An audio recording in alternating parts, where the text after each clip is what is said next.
여러분 안녕하십니까. 터키통아저씨 이철입니다.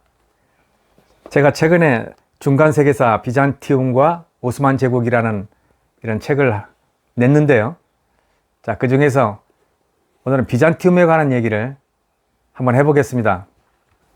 수많은 비잔티움 제국 얘기 중에서 오늘 하고자 할 주제는 비잔티움은 어떻게 탄생되었는지 한번 알아보고요. 그리고 비잔티움에 관한 그 재미있는 이야기 7가지만 제가 골라서 한번 이야기해 보겠습니다. 사람이나 국가나 제국은 다 탄생 배경이 있게 마련이죠. 자, 우리가 얘기하는 비잔티움 제국, 속칭 동로마 제국이라고 하는 나라는 어떻게 태어난 것일까요?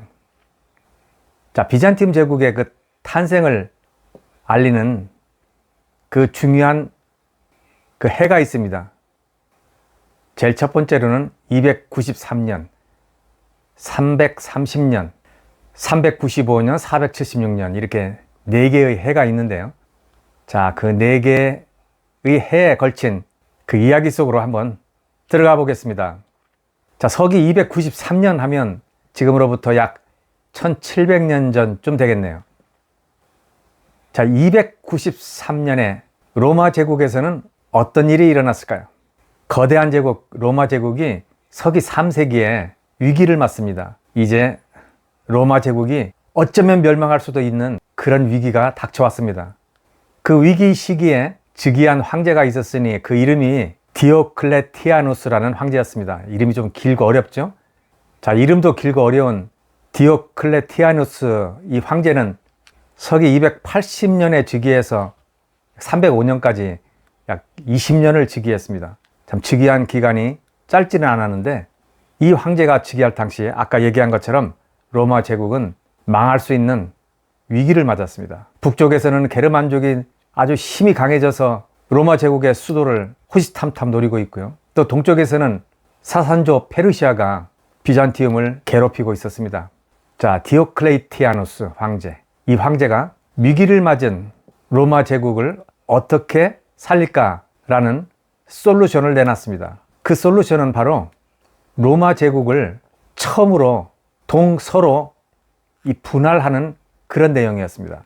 그래서 디오클레티아누스 황제가 생각하기를 로마 제국이 지금 왜 이렇게 위기를 맞았을까? 그 원인은 통치가 잘 안 되는 것이다. 그러니까 통치를 잘 하려면 이거 황제 한 명 가지고는 안 되겠다. 최소한 황제가 2명은 있어야 되겠다. 그래서 지역을 동서로 이렇게 분할을 하고요. 동쪽에 황제가 있고, 동쪽 영역에도 이제 황제가 있고요. 또 서쪽 영역에도 또 다른 또 황제가 있고, 또 그 황제 밑에는 부황제가 1명씩 있는 거예요. 동쪽에도 황제, 부황제, 서쪽 영역에도 황제, 부황제. 요즘식으로 얘기하면 대통령과 부통령이 제국 안에 2명이 있었던 거죠.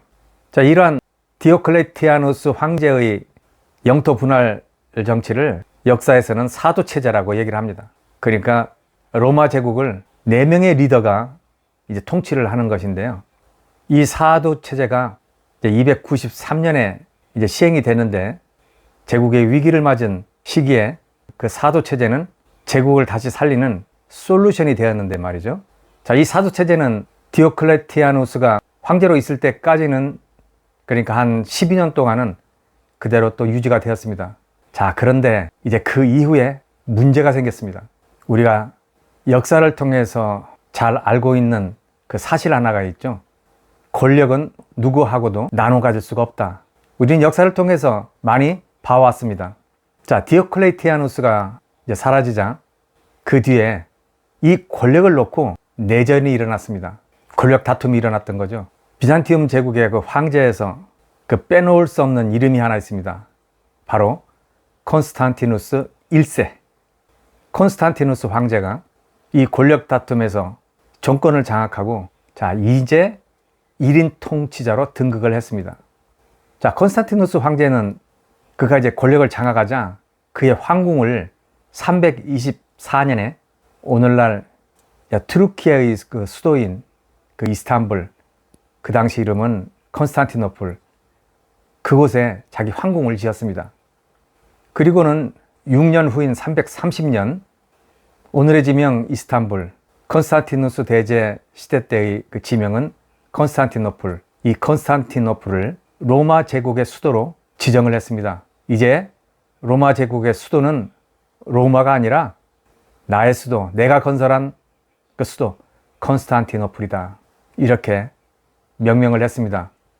이 콘스탄티누스 황제는 자기 황궁을 지은 324년부터 330년까지 6년 동안 로마에 있는 그 동상들을 많이 가져왔고요.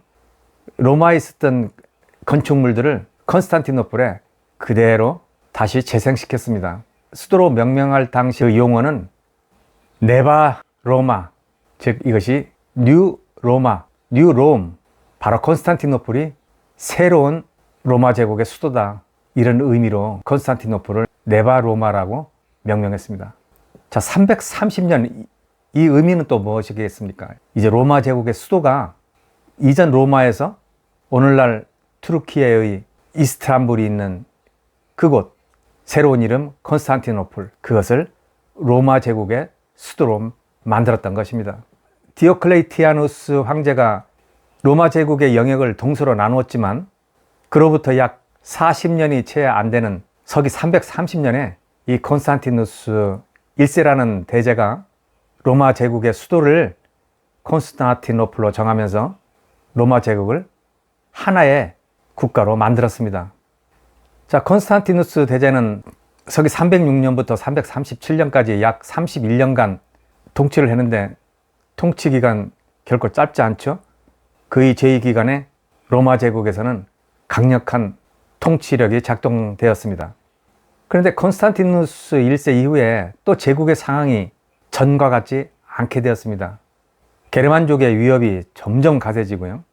그런 위기 속에서 때는 서기 395년 테오도시우스 1세라는 황제가 죽은 후에 로마 제국이 그의 아들, 두 아들에 의해서 동쪽과 서쪽으로 양분됩니다. 큰 아들인 호노리우스는 서방에 대한 통치권을 갖고요. 작은 아들인 아르카리우스는 동방에 대한 통치권을 갖게 되면서 로마 제국이 두 번째로 디오클레티아누스 이후에 다시 양분되었습니다. 로마 제국이 게르만족에 의해 476년에 전국적으로 멸망하게 되는데요. 서쪽에 있는 서방의 로마는 멸망했지만 동쪽 지역의 로마 제국은 살아남게 되었습니다. 말하자면 로마를 수도로 한 서방의 로마 제국은 멸망했지만 콘스탄티노플을 수도로 했던 이 동방의 로마 제국의 한쪽은 이제 살아남게 되었는데 그 살아남은 동방의 로마 제국, 그것은 거의 1000년 동안 오스만 투르크 제국의 멸망한 1453년까지 1000년간 생존했습니다. 자, 이것이 비잔티움이라는 나라가 탄생한 배경이었습니다. 293년, 330년, 395년, 그리고 476년이 비잔티움을 탄생시킨 역사적인 계기가 만들어졌던 해입니다. 자, 그럼 비잔티움 제국에 관한 좀 흥미있는 이야기 한 7가지만 추려서 해보겠습니다. 제가 비잔티움 제국에 관해서 어떤 이야기들이 재밌을까 하고 이렇게 뽑아보니까요, 한 20여 가지가 되는데 그거를 다 얘기하기에는 너무 지루할 테니까 한 7가지만 뽑아서 한번 살펴보겠습니다. 자, 비잔티움 제국에 얽힌 7가지 이야기 중에 첫 번째 이야기, 비잔티움이라는 나라의 이름은 그 나라가 멸망할 때까지 존재하지도 않았다. 그 이야기입니다. 자, 콘스탄티누스 1세 대제가 로마 제국의 수도를 지금의 이스탄불인 콘스탄티노플로 정했는데요. 그곳은 고대 그리스 식민 도시였거든요. 사실 원래 이름은 이제 비잔티움이라는 그 이름을 가지고 있었는데 콘스탄티누스 대제가 그것을 수도로 정하면서 콘스탄티노플로 이렇게 명명하게 된 것입니다. 자, 그것은 원래 이제 그리스인들이 많이 살고 있던 지역이었죠. 그래서 서로마 제국이 멸망한 이후에 그 콘스탄티노플을 수도로 해서 살고 있는 사람들은 자신들은 로마 제국의 후손이다, 후계자다, 그리고 이 나라는 바로 로마 제국이다, 이렇게 생각하며 살았습니다. 그곳 주민들은 대부분 그리스어를 말하는 기독교인이었지만 그들은 스스로를 이 동쪽에 남아있는 나라가 바로 로마 제국이고 자신들이 바로 로마인이다, 이런 자부심을 가지고 살았습니다. 이 비잔티움 또는 비잔틴 제국이라는 이 말은 16세기 독일의 역사가에 의해서 처음으로 이제 비잔틴 제국, 비잔티움이라는 이름이 명명이 되면서 18세기, 19세기에 서양 역사가들에 의해서 즐겨 사용했던 용어, 오늘날 우리가 동로마 제국이라고 이해하고 있는 그 나라의 이름이었습니다. 비잔틴 제국, 비잔티움. 사실 시간이 지나면서 이제 비잔티움 제국의 그 사람들은 사실 점차 그리스화 되었습니다. 비록 로마의 법이나 문화나 심지어 오락까지 로마의 것들을 그대로 다 적용해서 사용하고 즐기고 있었지만 시간이 지나는 가운데 이제 비잔티움 제국은 점차 그리스적인 것으로 변화하게 되었습니다. 그러나 그들의 정신적인 그 뿌리는 이 나라는 로마 제국이고 우리는 로마인이다, 이것이었습니다. 그러니까 1453년에 오스만 제국이 콘스탄티노플을 정복한 이후에 오스만 제국의 정복자 메흐메드 2세가 곧바로 선포를 했죠. 내가 곧 로마의 시저다, 로마의 황제다, 이렇게 공포를 했습니다. 그만큼 동로마 제국으로 있었던 비잔티움 제국은 로마 제국의 그 문화를 유지했던 제국이었습니다. 자, 첫 번째 이야기, 비잔틴 제국은 멸망할 때까지 그런 나라 이름은 없었다는 것입니다. 자, 두 번째 이야기는 고대 그리스 식민지 도시인 비잔티움이 비잔티움 제국의 수도로 화려하게 부활했다, 이런 이야기입니다. 이 비잔티움이라는 고대 그리스 식민 도시가 콘스탄티누스 1세 대제에 의해서 이제 콘스탄티노플로 이제 이름이 바뀌면서 로마 제국의 영광과 문화를 그대로 살리고 유지시키려 했던 제국의 수도가 되었습니다. 그리고 16세기 역사가들에 의해서 붙여진 나라 이름 비잔티움 제국, 그 비잔티움 제국의 수도가 바로 콘스탄티노플이었는데 그 콘스탄티노플은 아주 자그마한 그 식민 도시에서 이렇게 거대 도시로 부활되는 아주 극적인 이야기를 갖고 있는 도시가 바로 콘스탄티노플이었습니다. 이 콘스탄티노플은 1453년 오스만 제국이 정복을 하면서 또 오스만 제국이 그곳을 수도로 했는데요. 수도로 하면서 이스탄불로 변경을 했죠. 콘스탄티노플이 투르크인들에 의해서 이스탄불로 이름이 바뀌면서 오스만 제국의 수도가 되었고, 오스만 제국은 약 600여 년간 그곳을 수도로 하면서 세계를 호령했습니다. 자, 이것이 두 번째 콘스탄티노플이라는 도시 이야기입니다. 자, 세 번째 이야기는 천년 비잔티움 제국 역사 중에서 자신의 이름을 확실하게 각인시켰던 황제 중에 한 사람, 유스티니아누스 1세 황제 이야기입니다. 자, 이 황제 이름도 좀 길고 좀 낯설죠? 유스티니아누스 1세. 유스티니아누스 1세 황제는 어떻게 보면 비잔티움 제국을 로마 제국으로 만든 아주 빛나는 업적과 전공이 있는 그런 황제였습니다. 그의 통치 기간이 40년이었으니까 이 황제 역시 통치 기간이 결코 짧지 않았는데, 자, 이 통치 기간이 긴 만큼 그가 남긴 업적도 여러 가지였습니다.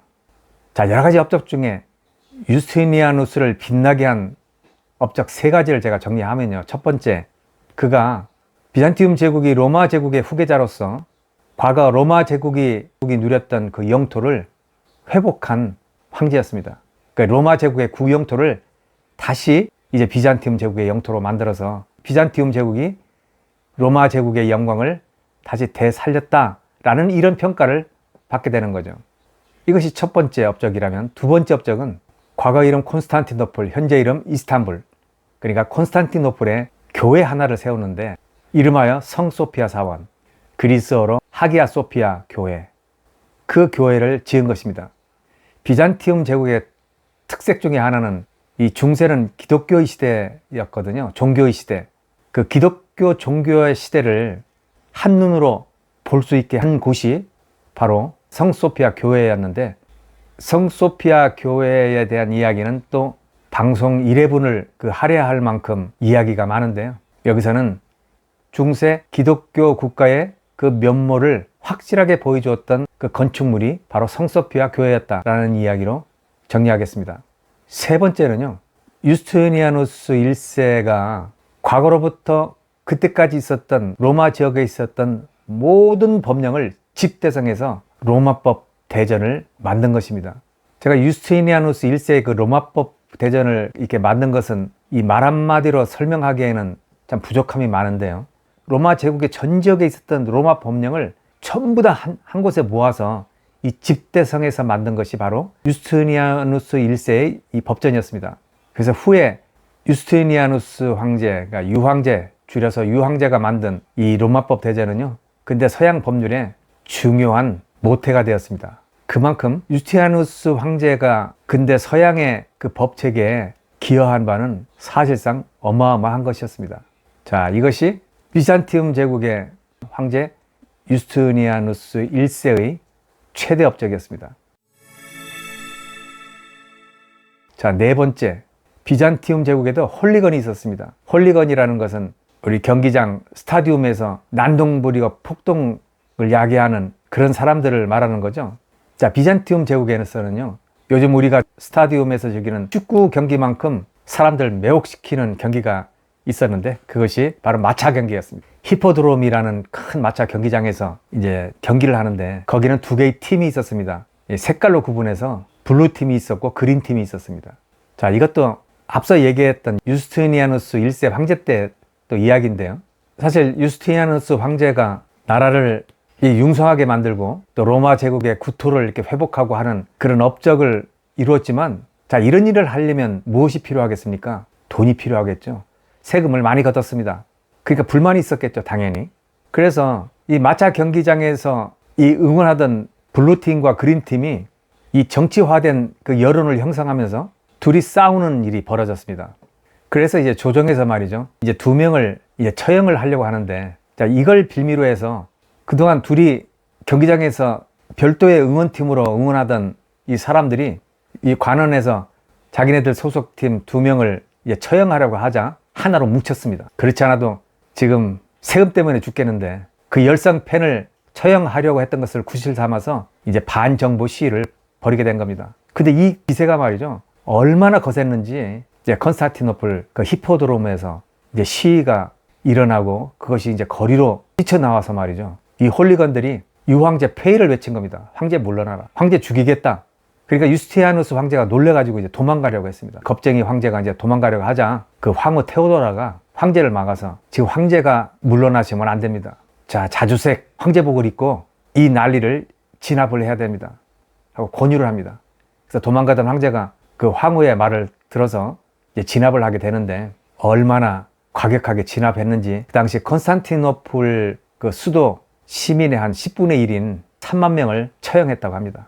이것을 역사에서는 니카 반란이라고 하거든요. 니카는 이제 승리라는 의미를 가지고 있는데 유황제 폐위까지 외쳤던 니카 폭동으로 사실상 컨스탄티노플은 거의 다 잿더미가 됐고요. 그 잿더미 위에서 세웠던 건축물 하나가 바로 아까 전에 얘기했던 성소피아 교회였습니다. 자, 비잔티움 제국에도 마차 경기장에서 홀리건이 있었다.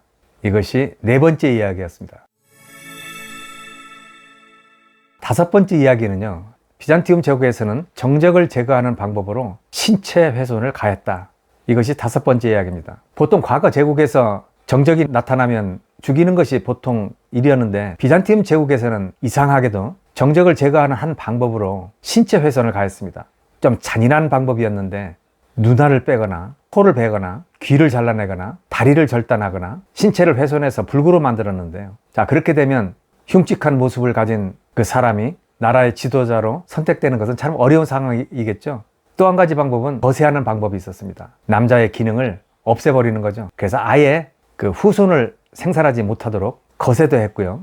이 서양 쪽에서 이 비잔티움 제국의 역사를 이렇게 정리하면서요, 이 비잔틴이라는 이 단어에 아주 네거티브한 그 의미를 부여를 했습니다. 아주 비잔틴적이라고 하면 가장 대표적인 것이 음모론이 많다는 것이죠. 음모론. 권력 투쟁에 음모가 많은 그런 의미를 표현할 때 비잔틴적인 방법이다 라고 이렇게 표현을 하면 이런 식으로 부정적인 의미로 사용하게 만들었습니다.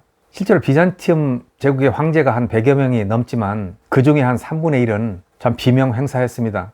눈을 멀게 해서 폐위되는 황제가 있었고, 독살되는 황제, 참수되는 황제, 사지 절단되고 생매장되고 뭐 이러한 황제들이 상당히 또 많았던 것도 사실입니다. 자, 비잔티움 제국에서 정적은 신체를 훼손당했다. 자, 이런 이야기였는데요.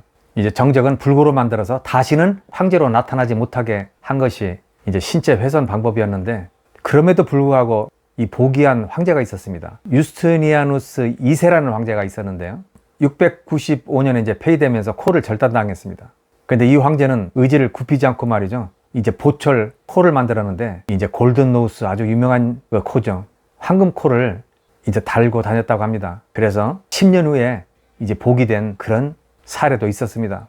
비잔티움 제국의 정적은 신체 훼손을 당했다. 5번째 이야기였고요. 6번째 이야기는 비잔티움 제국에서는 비밀병기인 그리스의 불이라는 최첨단 무기가 있었다. 그런 이야기입니다. 자, 그릭 화이어라고 이렇게 불리는 이제 그리스의 불이었는데요. 이것은 오늘날 그 화염 방사기 같은 거였습니다. 휘발유에 유황이나 송진을 섞은 그 액체였는데요. 이것을 상대방의 이제 수류탄처럼 이렇게 던지기도 하고 화염 방사기처럼 불을 붙여서 불을 쏘아대는 그런 무기였는데 말이죠. 이 작은 무기, 이 화염 방사기, 그리스의 불 때문에 비잔티움 제국은 콘스탄티노플을 적으로부터 함락당할 그 위험을 몇 차례 넘겼습니다. 아마 그리스 불이 없었더라면 콘스탄티노플을 함락당할 수 있는 기회가 몇 번 있었습니다. 673년.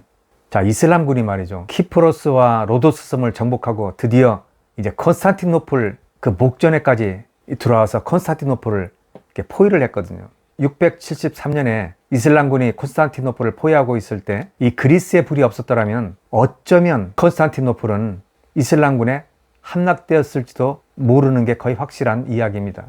바다에서 막 쏘아부었던 이 그리스의 불, 화염방사기 때문에 이슬람군은 엄청히 괴로움을 당했고요. 이것이 한번 불이 붙어지면 잘 꺼지지를 않았다고 그럽니다. 배가 불타고 사람이 화상을 입고 죽게 되니까 이 비잔티움 제국의 신병 무기 그리스의 불을 당해낼 재간이 없었다고 합니다. 사실 초기에 이 그리스 불을 어떻게 만들었는지 그 레시피는 아직도 찾아내지 못하고 있는데요. 그런 가연성이 있는 그 액체를 이렇게 섞어서 그 만든 것이 바로 그리스 불이었다고 하는데, 이 현대적인 시각에서 또 보면 네이팜탄이라는 게 있죠. 그것과 비슷한 것인데요. 우리 한국 전쟁과 그 베트남 전쟁 때 사용했다는 무기인데, 네이팜이라는 것은 흰 분말 같은 그런 물질을 네이팜이라고 하고요. 여기에다가 벤젠이나 휘발유 같은 그 가연성이 있는 그 액체를 이제 혼합해서 만든 것이 네이팜탄인데, 그리스의 불도 아마 현대전에서 그 사용했던 네이팜탄 같은 그런 무기였던 것 같습니다. 자, 비잔티움 제국이 이슬람군 그리고 러시아인들에 의해서 함락될 위기를 당했을 때 그 위기를 구출해 준 것이 바로 그리스의 불이었다, 이 이야기입니다. 자, 마지막 7번째 이야기는 비잔티움 제국은 대포 때문에 망했다 라는 이야기입니다. 비잔티움 제국이 천년의 역사를 가지는 데는 콘스탄티노플을 보호하고 있는 그 삼중벽 이야기가 아주 유명한 이야기입니다. 사실 콘스탄티노플이라는 도시는 그 지정학적 또는 전략적 위치에서 가장 방어하기가 좋은 그런 자리에 위치해 있었거든요. 삼면이 바다였기 때문에 외적이 침입해 들어오기가 또 쉽지가 않았고, 거기다가 삼중성벽, 그러니까 벽이 세 겹으로 돼 있다는 것입니다. 아주 단단하게 돼 있는 삼중성벽인데, 웬만한 병력 가지고는 이 삼중의 벽을 뚫고 콘스탄티노플 신으로 들어올 수 없는 구조가 바로 비잔티움 제국의 삼중성벽이었습니다. 현재 이스탄불에 가면 이 삼중성벽의 일부가 남아 있습니다. 높이도 아주 높고요. 비잔티움의 삼중성벽 때문에 이 콘스탄티노플을 난공불락의 도시라고 그랬죠. 무너뜨릴 수 없는 도시가 바로 콘스탄티노플이었는데, 이 도시가 무너집니다. 바로 대포 때문이었습니다. 이제 헝가리 출신 이제 대포 제작가 이제 전문가인 오르반이라는 사람이 있었는데요. 이 사람이 그 대포 제조 기술을 가지고 서로 적대 관계에 있던 비잔티움 제국과 오스만 제국을 찾아갑니다. 자, 비잔티움 제국의 황제에게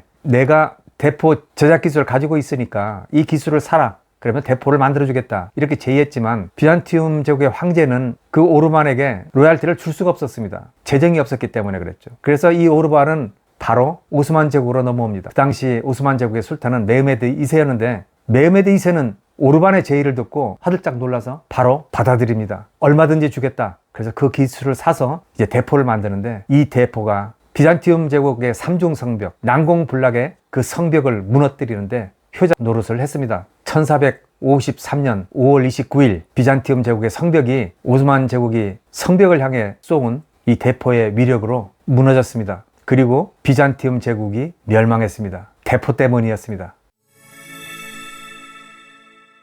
자, 지금까지 비잔티움 제국은 어떻게 탄생되었는지 그 배경을 설명했고요. 비잔티움과 관련한 7가지 흥미있는 이야기를 설명을 드렸습니다. 여러분, 제 얘기 어떻게 들으셨습니까? 다음 방송에는 좀 더 흥미있는 이야기를 가지고 나오겠습니다. 오늘 방송 여기까지입니다. 시청해주신 여러분 고맙습니다.